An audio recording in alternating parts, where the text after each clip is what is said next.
Just who is this man named Jesus of Nazareth? Get your coffee.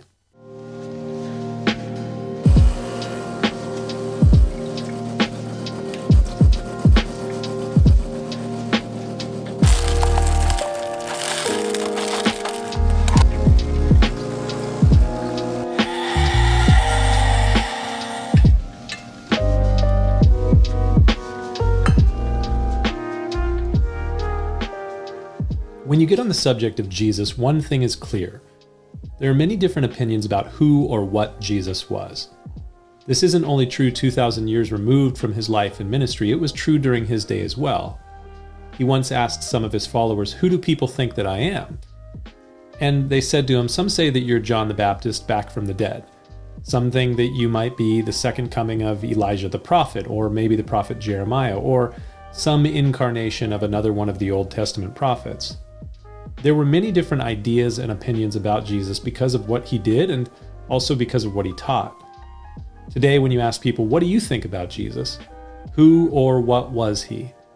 Some will say Jesus was a wise teacher, or he was a good man. He was a prophet. Some think he was a revolutionary. And of course, people will say he was a miracle worker.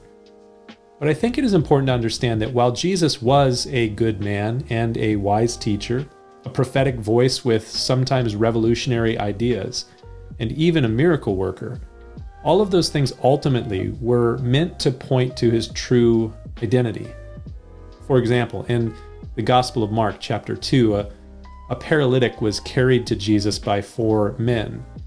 Clearly their aim was for the paralyzed man to be healed, and when Jesus beheld the man lying before him, his response was somewhat curious. Instead of dealing immediately with the man's ostensible physical problem, Jesus said, "Son, your sins are forgiven." You have to figure that the 4 men that had worked rather hard to get this individual to Jesus were probably a bit taken aback by Jesus' response. And I imagine that the paralyzed man was a bit confounded as well. But also present at this moment when this happened were some from the religious establishment, scribes and Pharisees.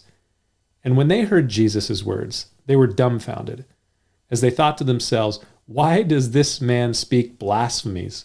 Who can forgive sins but God?"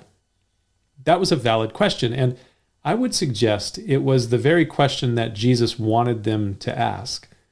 And Mark chapter 2 records the rest of the story, Jesus' response. We read this: "Jesus perceived in his spirit that they reasoned thus within themselves, and he said, 'Why do you reason about these things in your hearts? Which is easier to say to the paralyzed man, your sins are forgiven, or to say, arise, take up your bed, and walk? But that you may know that the Son of Man has power on earth to forgive sins. I say to you, arise, take up your bed, and go to your house.' And immediately he arose, took up his bed, and went out in the presence of them all." Jesus was a good man, a wise teacher, a prophet who sometimes spoke revolutionary things. And in Mark chapter 2, he performed a remarkable miracle. Why? The miracle was revelatory.